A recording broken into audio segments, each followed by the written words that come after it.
All right, welcome back to the North Star Takes podcast, our Sound Off edition episode. This will be a couple hot takes each. We'll just kind of throw out some hot takes we have about Minnesota sports or professional sports in general.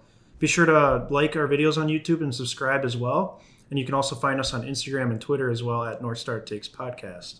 So, Liberta, let's hear it first. What's your first hot take? Ooh, Vikings fans are gonna love this one. I know I'm a Kirk cynic myself, to be honest, and I think he should be off the team by the end of this year. But at the same time, I'm gonna go on the record and say he's gonna win the 2021 NFL MVP award. I think this offense is as loaded as it's ever been for him in his career. Whether he's in Minnesota or he's in Washington, doesn't matter. It's gonna be the best offensive line he's played behind. He's gonna play with the best receivers he's ever had. Justin Jefferson coming into his second season. Thielen's still in the twilight of his career, still playing well. And then obviously you got Dalvin Cook, best running back in the league, hands down. So I think this is foolproof. Assuming everybody stays healthy, Kirk's going to thrive. As long as Clint Kubiak obviously can call competent plays and make good decisions, I think this is the perfect storm for Kirk here, especially playing off a good defense as well. I think this defense for us is going to be loaded, so I think it feels like just this perfect storm coming together that just needs to go out on the field and make it happen. I think Kirk's going to do it. I think he's finally going to have one of those starts to the season that he's been missing, and then he's going to add that on top of his midseason surges that he always has. So I think this is foolproof. Kirk Cousins is going to be the 2021 NFL MVP. Baylor, your thoughts? What I will say is he doesn't really have an excuse to not at least be in the conversation. Mm-hmm. But I would never expect him to win it in a league that has Patrick Mahomes, Tom Brady, Lamar Jackson. Sure. But if the Vikings win 13, 14 games, or the one seed in the NFC, why not? Honestly, I mean, yes. It does sound kind of crazy to the average NFL fan who, the average, what's the word for it? Mainstream fan? Mainstream, yeah, I guess that's not quite what I was looking for, but yeah, Okay. a mainstream fan Okay. would probably say, well, Kirk Cousins is trash. He's a horrible quarterback. Like, which- Kirk? yeah, but he's more middle of the road, but he's got very good stretches and some bad stretches. So, yeah, if he could just put together a complete season, yeah, I could totally see it. Kirk Dirt, let's go. Oh my gosh! So we'll have to revisit this one come later this season. Yes, we'll see halfway through the season how that's looking. Yeah, I know that could age very well with how this offense looks on paper, or it could just go down the tubes. And Right. Kirk get off to a start again like he did last year with that ugly game against Atlanta, and then I'm looking like a fool again. But let's go to you, Bale. What's your first hot take? It's kind of along the same lines, different sport though. Okay. I think Anthony Edwards will win an NBA MVP within the next 5 seasons. Ooh. So by the time he's 24 years old, he will win an NBA MVP. Okay. My reasoning is he's already so good at 19 years old. And maybe I'm overreacting a little bit because, he's on the Timberwolves and he should win Rookie of the Year. But Mhm. I remember all the hype Andrew Wiggins had coming into the NBA. He never looked this good, ever. No. Not in any season. So, I don't know. I think his potential's off the charts. I think he's already the best player on the Timberwolves. He's the alpha for sure. And I just think he's got that mentality to do whatever it takes to win. And if the Wolves can put a good team around him and if they can make some playoff runs, I think he's totally capable of winning an NBA MVP. And, he could – this is a very hot take, but he could be like the best Timberwolf ever. He's only played KG? He's only played 1 year, but he's a Dwayne Wade, he's a LeBron James type player. He's a wing that can score, can get to the basket, can shoot, can pass. If he can learn how to play defense at an elite level, not even elite, but just at a good level, Anthony Edwards will be a top 5 player in the NBA. No questions asked. So I think it's absolutely possible he could win an NBA MVP. Wow, those are some names thrown out there. Dropping LeBron, D. Wade, disrespecting the big ticket like that? Come on. No disrespect to Kevin Garnett, and it's going to take a lot of work for Anthony Edwards to get there, but I think he's got a chance. That's all I'm saying. Fair. I can see the potential there. I especially just love the intangibles. Not even necessarily his basketball ability, but Yes. it's more just the aura he presents. Like I just think that, like you said, he's the alpha on this team. Mhm. He seems like he's born for the big moments in the NBA spotlight. Yep. He's just got that swagger, honestly, that you really crave in NBA players, especially because that's Right. that's what people gravitates towards in basketball. Because I think it's just how do I want to put this? I guess he's a guy you root for, a guy you get excited about, and I think that's what makes MVPs usually. So I can't disagree with you there. That I think there's a decent chance. I'll say decent chance. He wins that MVP award the next 5 years, like you're saying. But yeah. So, sorry. go ahead. Yeah, I think it's totally realistic, or not realistic, but I think it's possible. And Realistic. well, maybe it will be realistic. We'll have to see how next season goes. But I think he's got, like you said, he's got that aura, he's got that personality that Cat just doesn't really have.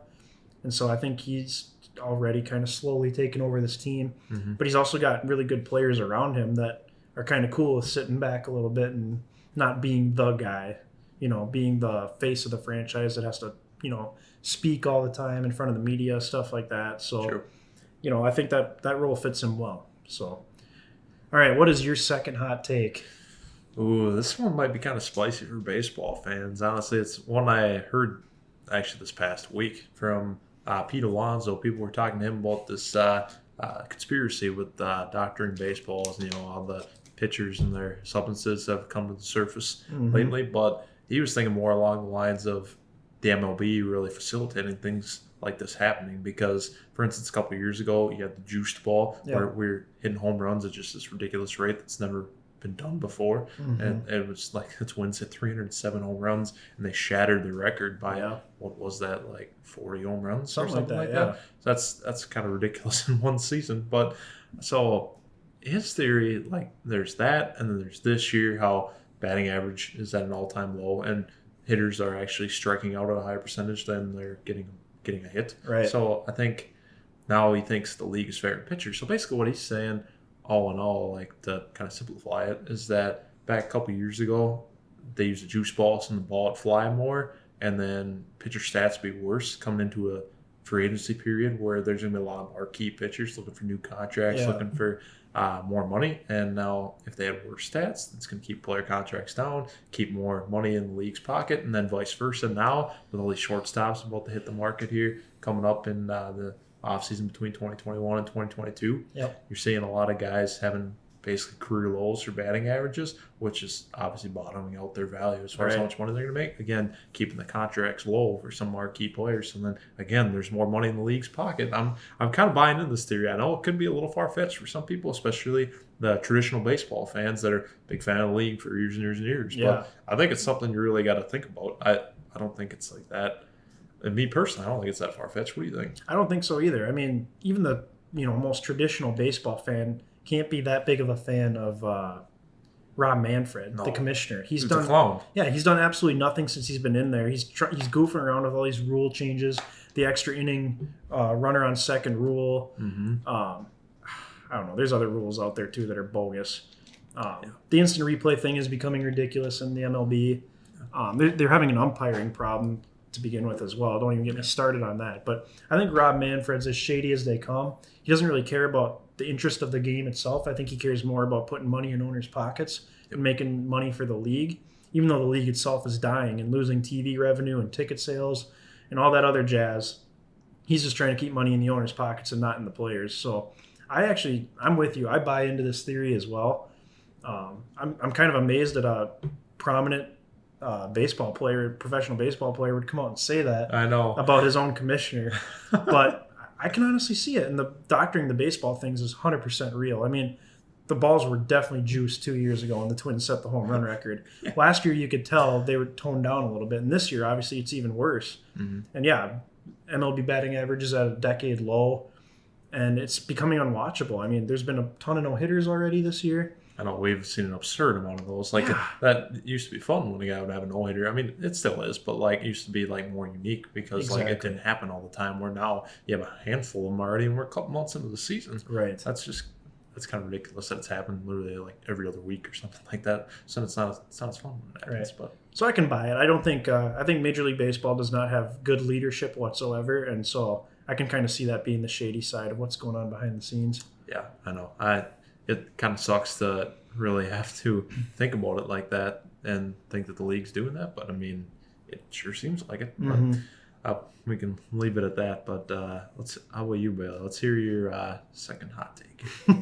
So I don't even know if this is really much of a hot take because I think he's already fairly close. But mine is Justin Jefferson will be widely regarded by NFL media, personalities, people who watch the game in general, He'll be widely regarded as a top 5 receiver in the NFL after this upcoming season is over. Yes. I think, even though he was a rookie last year, I'd say he's already close to top 10, if not top 10. Mm-hmm. And, if he has another big season this year, if he's, a dominant fantasy football player, which, a lot of people do care about, that'll just vault his status even more. And really the only thing that's holding him back is the way we run our offense. I mean, if we're going to I love Dalvin Cook, but if we're going to give him the ball, 400 times this season, then, obviously Jefferson's touches are limited, and then you got to feed Thielen and Irv Smith and, whoever our wide receiver 3 ends up being. So, yeah, like I said, the only thing that's stopping him is just the way we run our offense, and maybe Kirk Cousins if he struggles or has a little bit of a rough stretch. But there's just no reason that they can't give him the ball at least, 6-7 times a game. The guy gets open. He runs great routes. He's got good speed. He can get open down the field. Great hands, obviously. And, he's got the swag. He's got the determination. He wants to win. Yes. He wants to be a great player, which is nice to see after having a guy like Laquan Treadwell or even Cordero Patterson, a couple first-round wide receivers that just didn't pan out. So, yeah, I think it's, actually reasonable. It's not as much of a hot take as what it, may sound like. So I don't know. You never know. Outside of Minnesota, we might feel like a lot of people widely or regard him as borderline top 5 receiver right now. Yeah. Maybe outside of Minnesota, the perception could be totally different. But that is a good point. Yeah.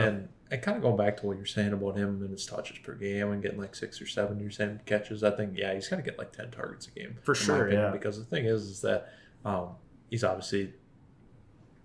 It depends which way you lean, I guess, as far as the most talented player on our offense. Just depends if you lean towards him or Dalvin. Right now, it's probably Dalvin, but I could just as well see it being Jefferson. Right. I think pick your poison, really. Yeah, exactly. So I think Jefferson.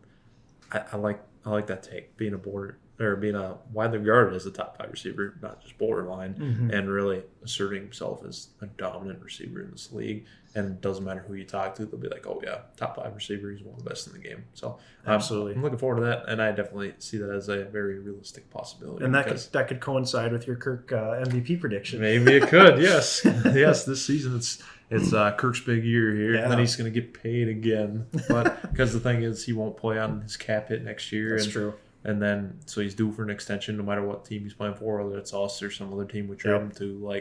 I think he's due for getting another bag, so he'll probably perform well. But we can talk about that another day. I always love a nice Kirk debate. But, always. Yeah. Go ahead. Yeah, I guess I'll leave it at that. But I guess it's going to do it for this edition of the North Star Takes podcast. Be sure to like our videos and stay tuned for more content by subscribing to our YouTube channel and follow us on Instagram as well as Twitter. And thanks for watching.